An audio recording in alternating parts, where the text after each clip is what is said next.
समुंदर के बीच में एक महिला का शरीर अचानक से पानी में गिर जाता है। वो कुछ सेकंडों के लिए तैरती रहती है और घबराहट में उसकी आंख खुलती है। तभी अचानक ब्रेंडन जाग जाता है और उसे पता चलता है कि ये एक बुरा सपना था। वो गवर्नर की बेटी एवा के लिए बॉडीगार्ड का काम करता है और अपनी माँ की रक्षा करने में विफल रहने के बाद से गिल्टी महसूस करता है। ब्रेंडन और एवा एयरपोर्ट पे पहुंचते हैं, जहाँ एवा अपने दोस्त जेड और काइल से मिलती है। वो एक साथ यात्रा पे जा रहे हैं, लेकिन लड़के खुश नहीं है कि ब्रेंडन भी साथ आ रहा है। लेकिन एवा बताती है कि उसके पिता बिना सिक्योरिटी के उसे नहीं जाने देंगे। एक बार जब वो जहाज पे चढ़ जाते हैं तो एवा और उसके साथी प्राइवेसी के लिए पीछे बैठ जाते हैं और एवा ये नोटिस करती है कि इस प्लेन में काफी कम यात्री हैं, जो कि एवा को काफी अजीब लगता है। उनके उड़ान भरने के बाद प्लेन थोड़ा हिलता है, लेकिन इसे सामान्य माना जाता है। कुछ टाइम बाद प्लेन फिर से हिलने लगता है और इंजन गर्म होता हुआ दिखाई देता है। पायलट यात्रियों से कहता है कि वो गलती से पक्षी से टकरा गए हैं और चिंता की कोई बात नहीं है। हालांकि जल्दी ही प्लेन फिर से हिलने लगता है और इंजन में आग लग जाती है। उसी समय पायलट सभी को सीट बेल्ट बांधने के लिए कहता है और जैसे ही सभी को अपनी जान का डर सताने लगता है, इंजन का एक हिस्सा टूट जाता है और उड़कर प्लेन के किनारे से टकरा जाता है, जिससे एक यात्री की मौत हो जाती है।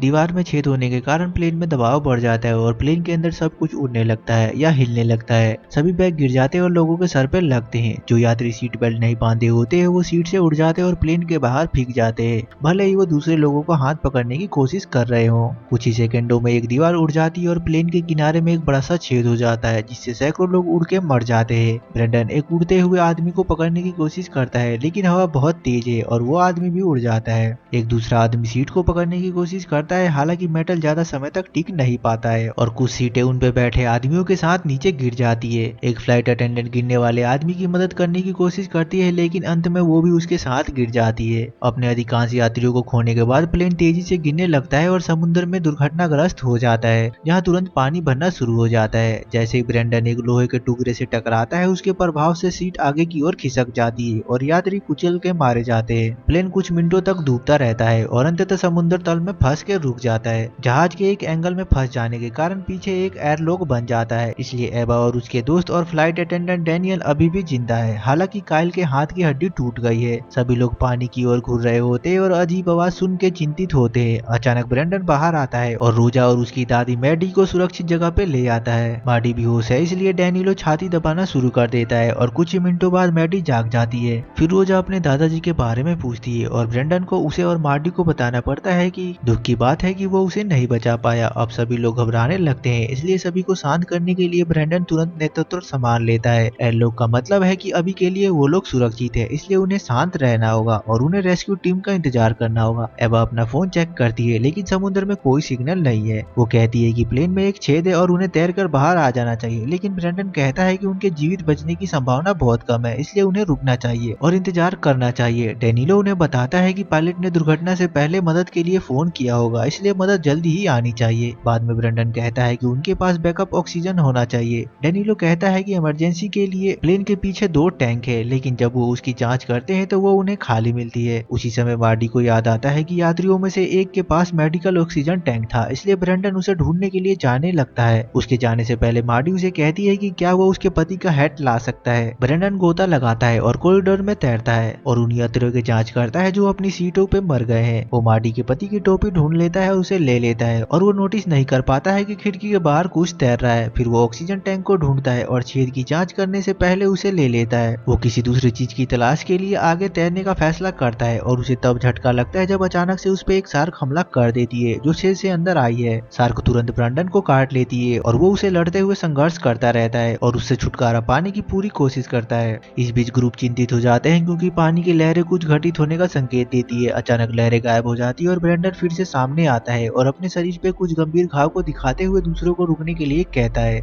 और जोर जोर से सांस लेते हुए एवा से माफी मांगने से पहले दूसरों को ऑक्सीजन टैंक और टोपी दे देता है। फिर उसे वापस पानी में खींच लिया जाता है। सभी को शार्क की पूंछ दिखाई देती है और शार्क ब्रेंडन को खा जाती है। डरकर ग्रुप एम्प्लॉय के एरिया में छुपने के लिए चले जाते हैं और इस बात पे सहमत होते हैं कि उन्हें इंतजार करते रहना चाहिए। फिर मार्डी काइल के हाथ की देखभाल करते हुए बताती है कि वो युद्ध के दौरान एक नर्स हुआ करती थी और इसी तरह से वो अपने पति से मिली थी। जब मार्डी हड्डी को जगह पे ढकेलती है तो काइल दर्द से चिल्लाता है और कुछ मोटी मैगजीन और पट्टियों का उपयोग करके एक स्प्लिंट लगाती है। बाहर एक हेलीकॉप्टर गिरते हुए प्लेन की तलाश में उड़ान भर रहा होता है। उनके पास प्राथमिकता वाले आदेश है, क्योंकि वो जानते हैं कि पीड़ितों में गवर्नर की बेटी भी है, लेकिन अभी उन्हें कुछ भी नहीं दिखाई देता। अब बचे हुए लोगों पे वापस जाने पर उन्हें कुछ चरमराते हुए सुनाई देता है और प्लेन कुछ सेकंडों के लिए हिलता है, जो दर्शाता है कि ये किसी भी समय गिर सकता है। जेड बहुत नेगेटिव सोचने लगता है और डैनियल और ब्रेंडन द्वारा प्राप्त ऑक्सीजन टैंक को खोल देता है। उसी समय वो देखते हैं कि पानी लाल हो रहा है और शोर से उन्हें एहसास होता है कि शार्क डूबे हुए लाशों को खाने के लिए अंदर आई है। अचानक प्लेन थोड़ा हिलता है और वो अपनी खिड़की के पास शार्क को तैरते हुए देख सकते हैं, जो चलते समय प्लेन के हिस्सों से टकरा रहा था।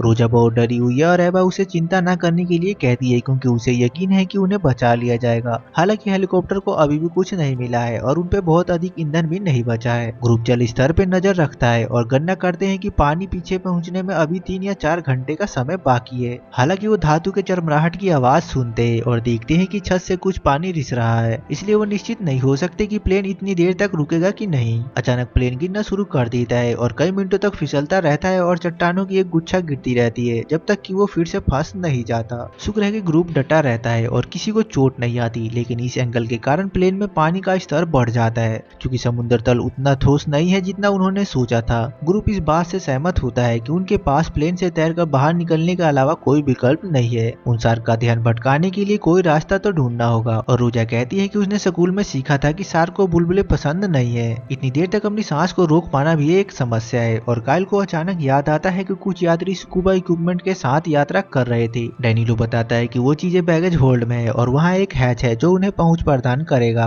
हालांकि ऑक्सीजन टैंक शायद खाली होंगे, वरना उन्हें प्लेन में लाने की अनुमति नहीं दी जाती। एवा सोचती है कि स्कूबा इक्विपमेंट अभी भी काम के हो सकते हैं, लेकिन जेड बहुत निराशावादी है, इसलिए एवा दिखावा करती है कि उसे पेशाब करने की जरूरत है और बाथरूम में छुप जाती है, जहाँ प्लेन की चरमराहट सुन के उसकी हालत खराब हो जाती है। जब वो बाहर आती है तो एवा रोजा को सिखाती है कि डरने में कोई बुराई नहीं है। बाहर हेलीकॉप्टर में केवल 15 मिनट का ईंधन बचा है। उसी क्षण अंततः उन्हें प्लेन के हिस्से तैरते हुए मिलते हैं, इसलिए 2 गोताखोर खोज शुरू करने के लिए पानी में कूद पड़ते हैं। उन्हें प्लेन ढूंढने में ज्यादा समय नहीं लगता और जैसे ही वो करीब आते हैं तो ग्रुप खिड़की की ओर इशारा करना शुरू कर देते हैं। गोताखोरों में से एक उनकी ओर तैरता है, जबकि दूसरा जीवित बचे लोगों को ये बताने के लिए खिड़की के पास आता है कि अब सब ठीक है। अचानक शार्क उसके पीछे आ जाती है और वो उस पर ध्यान नहीं देता, इसलिए ग्रुप उसे चेतावनी देने की कोशिश करती है। गोताखोर चारों ओर देखता है मगर उसे कुछ नहीं दिखता, लेकिन जब वो फिर से प्लेन की ओर देखता है, शार्क उसे खींच लेती है और मार डालती है। प्लेन के ऊपर बहुत सारी आवाज सुनने के बाद ग्रुप खिड़की के बाहर देखता है और गोताखोर का पैर दूसरी ओर तैरता हुआ दिखाई देता है। दूसरे गोताखोर को याद करते हुए ग्रुप गलियारे की जांच करते हैं, लेकिन कोई भी नहीं आता, इसलिए वो मान लेते हैं कि वो आदमी भी मारा जा चुका है। बाहर हेलीकॉप्टर का ईंधन लगभग खत्म हो चुका है, इसलिए उनके पास वहां से निकलने के अलावा कोई विकल्प नहीं है। कम से कम उनके पास कोऑर्डिनेट्स और बैकअप है, जो आता ही होगा। अब प्लेन में एवा बताती है कि यदि दूसरा गोताखोर मर गया है तो वो उसका ऑक्सीजन टैंक ले सकते हैं। वो पानी के अंदर देखती है और उसे परछाई नजर आती है, लेकिन वो समझ नहीं पाती कि वो क्या है। जेड सीटों पे खड़े होकर करीब से देखने की कोशिश करता है, लेकिन फिसलकर पानी में गिर जाता है। ग्रुप चिंतित हो जाते हैं क्योंकि वो उसे नहीं देख पाते, लेकिन वो फिर हंसते हुए बाहर आता है क्योंकि वो मजाक कर रहा था। हालांकि वो समय पे बाहर नहीं आता और शार्क उसे ढूंढ लेती है और अपने नुकीले दांतों से उसे पकड़ लेती है। जैसे ही जेड शार्क के हमले के खिलाफ संघर्ष करता है, ग्रुप उसके हाथों को पकड़ के पीछे की ओर खींचती है और उसे शार्क से दूर सुरक्षित जगह पे ले जाते हैं। दुर्भाग्य से उन्हें पता चलता है कि जेड का एक पैर गायब है, इसलिए मार्टी घाव को देखभाल करते हुए रोज को पर्दे के पीछे खड़ी कर देती है। वो सीट बेल्ट का यूज करते हुए मार्टी खून को रोकने के लिए एक उपकरण बनाती है और जेड रोता है जब उसे पता चलता है कि अब वो किसी खेल में भाग नहीं ले पाएगा। अभी भी निकलने की उम्मीद में एवा स्कूबा उपकरण खोजने का फैसला करती है। डैनियल हैच खोलता है और उसे पता चलता है कि सामान रखने की जगह में पानी भर गया है, लेकिन एवा फिर भी गोता लगाती है और फ्लेयर के साथ चारों ओर देखती है, इस बात से अनजान की बैग के पीछे कुछ तैर रहा है। उसे स्कूबा मिल जाता है, तभी अचानक एक ऑक्टोपस देखकर चौंक जाती है और उसी समय फ्लेयर भी बुझ जाती है। जब दूसरे लोगों को कोई रोशनी नहीं दिखाई देती है तो वो चिंतित हो जाते हैं, लेकिन शुक्र है कि जल्दी ही एवा इक्विपमेंट के साथ वापस आ जाती है। ग्रुप डाइविंग सूट और मास्क खोजने के लिए बैग खोलते हैं, लेकिन उसमें केवल 4 ही सूट है। उसी समय उन्हें प्लेन से कुछ टकराने की आवाजें सुनाई देती है और वो खिड़की को देखने के लिए जाते हैं, लेकिन आसपास कोई गोताखोर नहीं है, इसलिए ये शार्क होगी। जब तक वो दोबारा मुड़ते हैं, जेड पहले ही मर चुका होता है। हताश एवा छाती दबाने की कोशिश करती है, लेकिन मार्टी उसे पीछे खींचती है, ये समझाते हुए कि वो अब मर चुका है। अचानक प्लेन फिर से नीचे फिसलने लगता है, लेकिन इस बार जल्दी ही रुक जाता है क्योंकि कॉकपिट टूट जाता है और लंगर का काम करता है। पानी तेजी से बढ़ रहा है, इसलिए उन्हें तेजी से बाहर निकलने की जरूरत है। रोजा के मजेदार तथ्यों को याद करते हुए वो शार्क पर बुलबुले उड़ाने के लिए आपातकालीन मास्क से छोटे ऑक्सीजन कनिस्टर का उपयोग करने का योजना बनाते हैं। अभी भी इतनी देर तक तैर के बाहर जाना है, जिससे काल टूट जाता है और बचपन की एक कहानी के बारे में बताता है जिसने उसे सदमे में डाल दिया था, जिसके बाद से वो एक खराब तैराक है।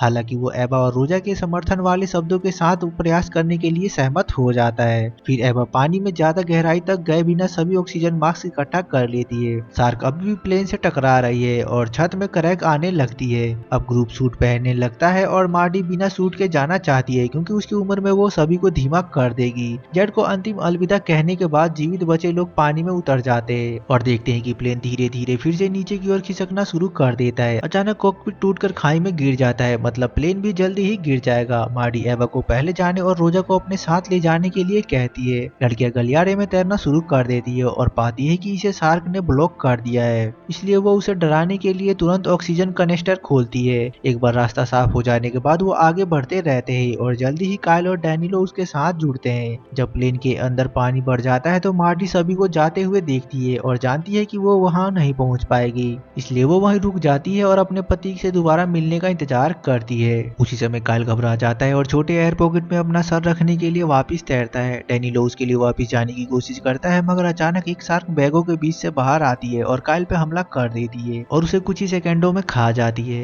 भयभीत डैनिलो रोजा और एवा से मिलने के लिए तैरता है, जो कि मरे हुए डाइवर को खोजते हैं और उसका टैंक ले लेते हैं ताकि वो अपने फेफड़ों को भर सके। फिर एवा रोजा और डैनिलो को टैंक के साथ छेद से बाहर भेज देती है, लेकिन जब वो भी निकलने वाली होती है तो एक शार्क उसका रास्ता रोक देती है। एवा वापस तैरती है और रुक जाती है, इसलिए शार्क उसे नोटिस किए बिना ही अंदर को तैर के चली जाती है। हालांकि उसकी पूंछ उसके मास्क को हटा देती है। तब एवा को पता चलता है कि छेद से और शार्क आ रही है, इसलिए वो सामने की ओर तैरना शुरू कर देती है। उसी समय प्लेन तेजी से गिरने लगता है और पानी का दबाव उसे हिलने से रोकने लगता है, लेकिन सौभाग्य से एवा सीटों को पकड़ लेती है और धक्का देती है और प्लेन के खाई में गिरने से ठीक पहले सामने की छेद से निकलने में कामयाब हो जाती है। एवा ऊपर को तैरना शुरू कर देती है, हालांकि जल्दी ही उसकी हवा खत्म हो जाती है और वो बेहोश होने लगती है। उसका शरीर स्पष्ट रूप से तैरना बंद कर देता है, लेकिन शुक्र है कि पानी उसे ऊपर की ओर ढकेल देती है और वो पानी के ऊपर आ जाती है और वो तुरंत जाग जाती है और सांस लेने लगती है। एवा जब दूसरों को नहीं देखती है तो घबरा जाती है, लेकिन उसी क्षण हेलीकॉप्टर वापस आ जाता है और अंततः उसे पानी से बाहर खींच लिया जाता है। डैनिलो और रोजा को पहले ही बचाया जा चुका है और जब रोजा अपनी दादी के बारे में पूछती है तो एवा उसे बुरी खबर देती है। अपने दादा दादी को अंतिम अलविदा कहने के लिए रोजा अपनी प्यारी आलीशान चीजों को पानी में फेंक देती है और रोजा के बाहों में सो जाती है। मूवी यहाँ खत्म होती है। तो मूवी पसंद आई तो लाइक और सब्सक्राइब जरूर करें। Thanks for watching.